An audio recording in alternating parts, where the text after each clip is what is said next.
चालू हो जाएगा तो बढ़िया है। ये गलत बात बोल रहे हैं नीतीश दारू जी। पीना चाहिए सबको। ना, और पीना नहीं चाहिए। आप जान रहे हैं कि जब हम बंद किए हैं तो घर घर पे जा रहा है दारू।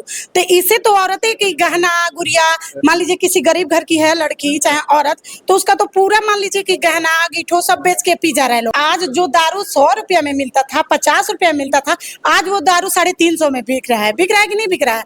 400 में बिक रहा है। तो इससे बताइए कि किसी गरीब का घर उजड़ेगा कि बनेगा? नमस्कार, मेरा नाम प्रिंस है और आप देख रहे हैं फ्लैश टीवी। देखिए, हमारी मौजूदगी अभी जो है करघर विधानसभा में है। करघर विधानसभा में प्रत्याशियों को लेकर चुनावी प्रक्रिया को चालू कर दिया है जनसुराज ने, और इस क्रम में हम पहुंचे हुए हैं करघर में। यहाँ पे तमाम पदाधिकारी थे जहाँ पे चुनावी प्रक्रिया की गई। हमारे साथ बात करने के लिए ज्योति कुमारी हैं, महिला प्रखंड अध्यक्ष कोचस से। इनसे बात करेंगे तमाम मुद्दे पे। सबसे पहले स्वागत है हमारे चैनल पे। जी, आपके चैनल पे मैं जितने भी लोग देख रहे हैं दर्शकों को नमस्ते, और जो बड़े हैं उनको प्रणाम। ज्योति जी, अभी जो जनसुराज ने जैसा कहा था कि हमारी जो जनता तय करेगी प्रत्याशी, उसी को हम लोग टिकट देंगे, उसी प्रक्रिया में अभी जो चयनित प्रक्रिया चालू की गई जिसमें आप थी, क्या प्रक्रिया थोड़ा समझाइए, किस तरह से वोट किया जा रहा है और इसके बाद क्या होगा? वो प्रशांत किशोर जी का कहना है कि मान लीजिए कि जैसे हम आम जनता के लिए एक मतलब मुद्दा उठाए हैं, वैसे ही एक आम जनता 3 लोगों को मतलब चयनित करेगी कि ताकि किसको वोट देना है। तो वो सब मान लीजिए जनता के ऊपर छोड़ा गया है।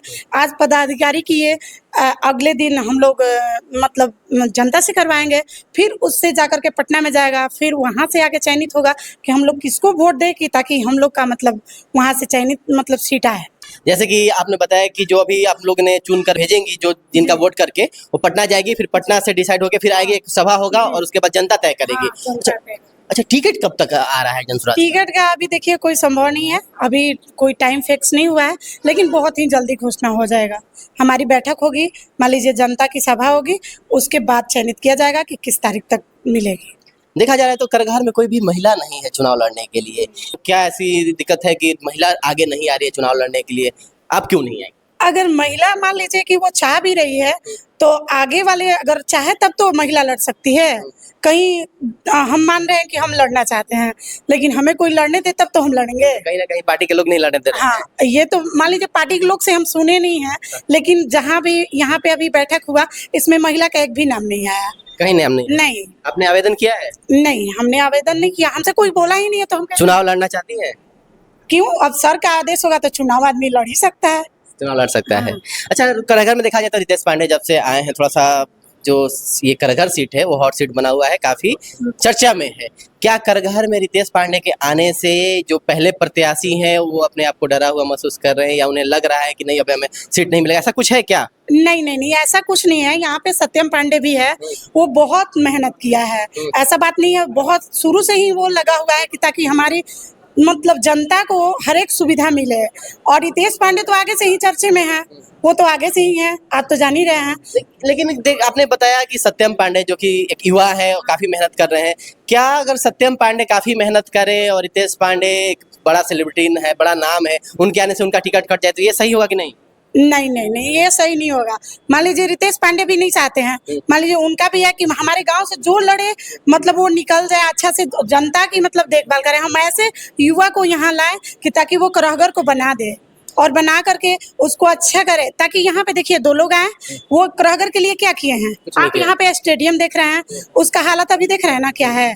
आप जा करके वहाँ पे देखिए, अगर पानी पड़ जाएगा तो हम लोग सीधे अपना कपड़ा उठा के जाएंगे ना, कहीं ऐसे पैर उठा के जाएंगे, कीचड़ में हेल के जाएंगे। मान लीजिए इसीलिए ना प्रशांत किशोर आए हैं कि हमारी बिहार है वो जो सुधर जाए, पलायन बंद हो जाए। तो इसी के लिए मान लीजिए हम लोग नेता ऐसे चुनेंगे कि ताकि करहगर को बना दे। रितेश पांडे तो है ये है। आप करहगर से आती हैं, करहगर विधानसभा में क्या लगता है कौन सबसे ज्यादा विकास का काम करेगा? एक करहगर का जो निवासी है, करहगर में रहते हैं हमेशा वो, या एक बाहर के जो बाहर कर कमाते खाते जो भी काम अपना करते हैं लेकिन करहगर में आते हैं सिर्फ काम के लिए, वो कौन करेगा? हमको तो देखिए यही लग रहा है कि मतलब करहगर में जो भी आए, और ये दोनों लोग हैं, इसमें से तो और भी तो लोग हैं। हाँ, 5 लोग हैं। तो 5 लोग में देखिए समीम अहमद भी हैं, तो हम उनके बारे में भी कह सकते हैं कि वो बहुत अच्छे इंसान हैं, और वो भी आएंगे तो काम करेंगे। अब देखिए हम किसी के अंदर तो समाये नहीं है। आप मान लीजिए कि वोटिंग हो रहा है तो कह रहे हैं कि हम जीतेंगे तो हम करहगर को सुधार देंगे, और फिर आप जीतने के बाद क्या कीजिएगा ये तो हम नहीं जान रहे। हम तो आप पे भरोसा करके, हमारी जनता आप पे भरोसा करके वोटिंग कर रही है कि ताकि हम इसको वोट देंगे तो मेरे गाँव के लिए ये मतलब सब कुछ करेगा। चाहे हमारी जनता को, गरीब है जो नहीं पढ़े हैं लोग, उनके लिए काम करेगा। तो मान लीजिए इस पे आप क्या कह सकते हैं? हाँ? करहगर विधानसभा में सबसे बड़ा मुद्दा क्या है? जो देखा जाए तो करहगर विधानसभा में कोई भी विधायक बनता है तो उस समस्या को हल करे जो अभी सबसे बड़ा समस्या है करहगर में, वह कौन सा समस्या है? वो समस्या देखिए, सबसे ज्यादा करहगर में गरीबी है। गरीबी तो हर जगह है, और कुछ बताइए। और सबसे ज्यादा ये है कि मान आपने स्टेडियम की बात की है, यहाँ पे खेल कूद को लेकर क्या है? खेल कूद के लिए तो कोई ध्यान ही नहीं देता है। कोई ध्यान नहीं देता है। नहीं, कोई भी नहीं ध्यान देता है। कोई भी नेता है यहाँ पे, मान लीजिए मुख्यमंत्री भी आए हैं, आप तो जानते हैं ना कि मुख्यमंत्री आए हैं, लेकिन वो आते हैं, अपना भाषण देते हैं, वोट लेते हैं, सबको अपना जो करना होता है वो करते हैं, लेकिन ये नहीं सोचते हैं कि हम करहगर में आए, जिस स्टेडियम में आए हैं उसके लिए हम आवाज उठाएं यहाँ पे। अच्छा, दारू को लेकर क्या सोच है आपको? कहते हैं, एक तरफ कहते हैं नीतीश जी कि हम दारू बंद किए हैं जिससे महिलाएं काफी खुश हैं और बिहार में दारू बंद है, लेकिन दूसरी तरफ प्रशांत जी कहते हैं कि हमारी सरकार बनते ही दारू को चालू कर दिया जाएगा। इस पे आपका क्या राय है? आप एक महिला हैं। ये चालू हो जाएगा तो बढ़िया है, ये गलत बात बोल रहे हैं नीतीश दारू जी। पीना चाहिए सबको? ना, और पीना नहीं चाहिए। मान लीजिए कि हम, आप जान रहे हैं कि जब हम बंद किए हैं तो घर घर पे जा रहा है दारू, तो इससे तो औरतें की गहना गुड़िया, मान लीजिए किसी गरीब घर की है लड़की चाहे औरत, तो उसका तो पूरा मान लीजिए कि गहना गिठो सब बेच के पी जा रहे हैं लोग।